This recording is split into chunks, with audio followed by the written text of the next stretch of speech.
You guys have heard of the Locked On Wolfpack ACC College Football Live podcast.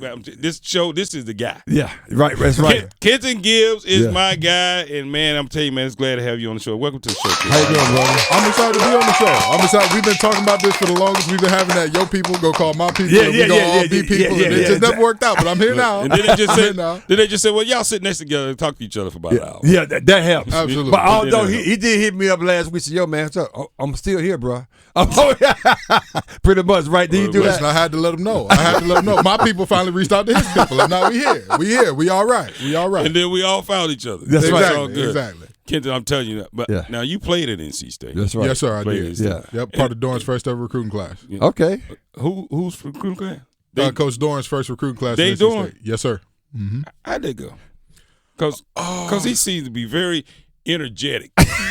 I mean, he is, but I think for all in all, it went outside the injuries. It went well, but it was a situation where when you have a new coach coming in, you deal with a little bit of that. Are you the new coach's guy? Are you the old coach's guy? And all that. And that's where you see a struggle sometimes. And that's why when you talk about Deion and what he's done in Colorado so far, it works out because there are no old guys. Yeah, he bought in everybody. But yes, it was about 3 old guys. Yeah, that's it.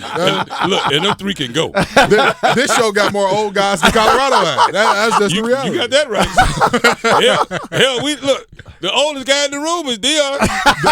Hey, you ain't lying. Look, and we the same age. You ain't lying. Exactly. So what that tell you? I mean, that's what it is. You know, when you come into that new situation, you obviously got that tension going sometimes, and we kind of built from there. And the transfer portal wasn't what it was back in 2013. So we built from there. We took the lumps. We took the 3-win season and all that, and you know, it built from there to where the program is now, to where honestly there are no more moral victories for NC State. You can't. Oh, we played them close, so that's good enough. I know that, but that was running the mill for a long time. Yeah. Right? It really was. Yeah. The Wolfpack people know you out here. Telling the truth. Yeah. You better stop. They go look. They like living with the head in the sand, man. Don't do that. Well, here's the thing. I always tell at every episode of Locked On Wolfpack, I tell folks, I'm going to tell you what it is, what it ain't, what it could be, and what it can't. And that's just what it is. I can't sit here and lie to you. Talk to me, brother. We're going to go 13-0. We're going to go 15-0 every year. But they believe that, though, every year. I'm concerned about this week. I'm concerned about Notre Dame. I'm worried. Well, you if should I be had concerned hair, about I Notre might Dame. be pulling something out. I'm worried. Thank God I'm already bald, so we ain't got to worry about it.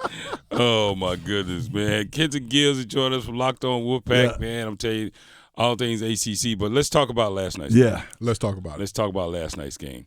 Going into that game, what was your initial take on what you think was going to happen going into that game? You know, my co-host of Locked On College Football Live, Drake Toll, said on the show, I'll cut my toe off with a rusty knife if Duke wins this game. And I said, brother. He said that. I said, brother, please, this ain't no saw. This ain't no jigsaw. We don't need all of it. We don't need this is not your father's Duke football. Right.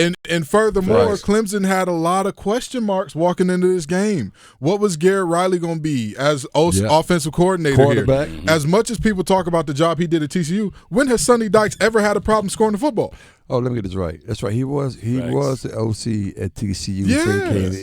That's right. TCU lost to Colorado this weekend. Was scoring the ball TCU's problem?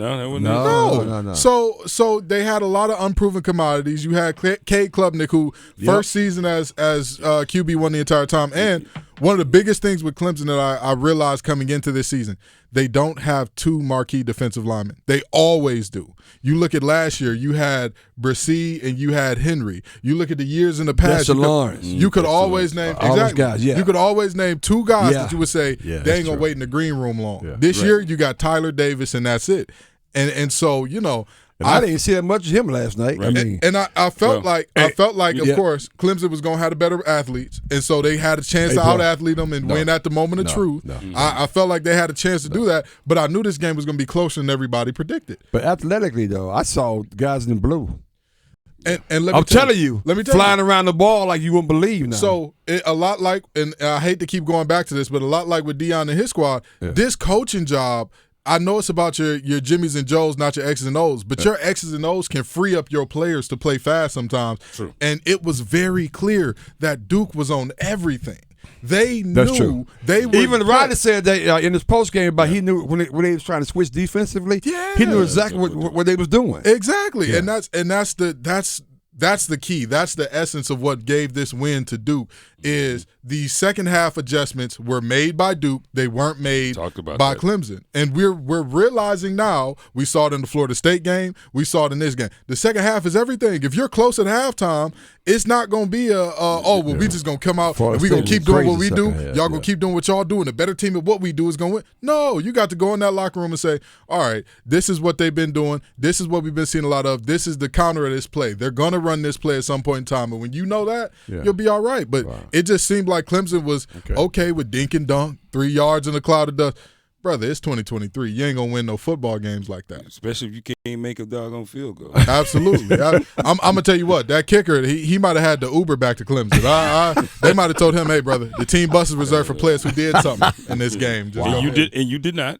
Yeah, that was tough. When Dabo was on the sideline talking about trajectory, K-Mac was talking about this off air. When you talk about trajectory on game day, it's too late, brother. It's too late. You should have did that in January. You should have did that in spring That's ball. right. Look, you should be explained to the kicker like That's kick right. the ball this way. Yeah. Yeah, that's in practice. This is real live ball games. And that's how you get 400 yards and 7 points, because you get in the red zone, turn the ball over a lot, and then when you don't turn the ball over, if you don't get in the end zone, your kicking game is effectless at best. Yeah, that's true.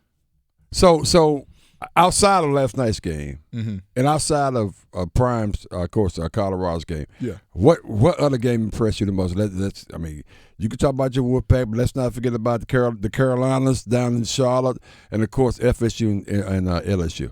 Well, I got to give a shout out to both of those teams because they put on for the ACC against the SEC. That's true. Everybody talks about, the ACC is dying. Y'all had to go get Stanford. Y'all had to go get SMU. Y'all had to go get Berkeley. Them ain't no football schools. Well, they just some nerds over there. Y'all got enough nerds in the ACC. What's going on?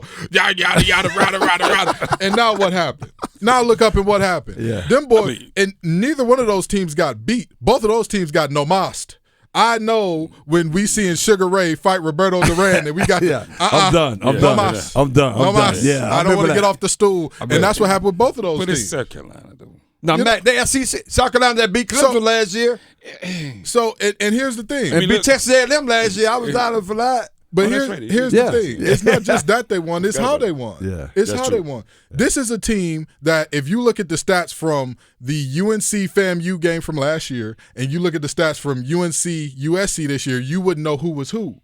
They allowed negative rushing yards against USC, not FAMU. They allowed less points against USC than they did FAMU, and that defense last year was worse than this defense. And so you look at this and you say negative rushing yards allowed against the Power 5 team. Gene Chisholm, shout out to him because defensive line like they came to play. Absolutely. And I'm hoping that's on them versus the lack of offensive line play for South Carolina. But it could be a combination of both because 8 sacks is 8 sacks is 8 sacks. It's not easy to get a sack in a college football game. And to get to the quarterback that many times, whenever I give a Tar Heel credit, I say I did my good deed for the day. Lord, I done did my good deed for the day. I done sent up my tempers. So again, Kenton Gibbs, what's it, locked on, what is it? What's locked on Wolfpack, locked on ACC, locked on college football. He locked on a lot of stuff. I was just about to say, I'm a Stephen A. locked on just without the money. That's all. That was Stephen A. locked on. They got me on all the time. I just need me that $1 million contract. They got you locked on. They got me locked in, locked on. Yeah, we locked on now. They got me locked everywhere but loose. To tell me how they can get with you, my friend. Absolutely. You can wherever you get your podcast, you can go ahead and find me at Locked On Wolfpack, Locked On ACC, or Locked On College Football Live. Locked On College Football Live is a once weekly college show that is live from 11 a.m. to 1 p.m. on Fridays. But ACC and Wolfpack are daily shows 5 times a week. We're coming at you. And Wolfpack fans, I done told you what it is now. I ain't going to lie to you. Yeah. We always going to tell you the truth. And we got some predictions coming up for Notre Dame this week and some crossover episodes coming up. So. Oh, wow. There it is, man. I love it.